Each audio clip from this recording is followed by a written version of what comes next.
ஊட்டி மலை ரயில் பாதையில் பாறைகள் மண் சரிவு ஏற்பட்டதால் மலை ரயில் ரத்து செய்யப்பட்டு மீட்பு பணிகள் தீவிரமடைந்துள்ளன.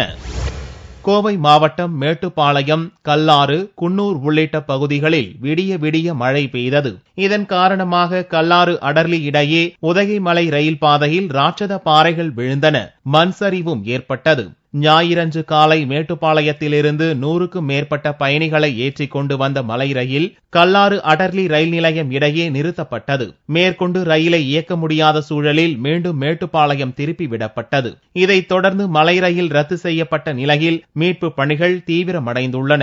30க்கும் மேற்பட்ட ரயில்வே ஊழியர்கள் தண்டவாளத்தில் விழுந்த பாறைகளை அகற்றும் பணியில் போர்க்கால அடிப்படையில் ஈடுபட்டுள்ளனர். திங்கள் அன்று மீட்பு மற்றும் பராமரிப்பு பணிகள் தொடரும் நிலையில் 3 நாட்களுக்கு குன்னூர் மேட்டுப்பாளையம் இடையிலான மலை ரயில் சேவை நிறுத்தப்படுவதாக ரயில்வே நிர்வாகம் அறிவித்துள்ளது. இதனால் சுற்றுலா பயணிகள் ஏமாற்றம் அடைந்தனர். மலை ரயிலில் பயணித்த சுற்றுலா பயணிகள் கார் மற்றும் பேருந்துகள் மூலம் உதகைக்கு அனுப்பி வைக்கப்பட்டனர்.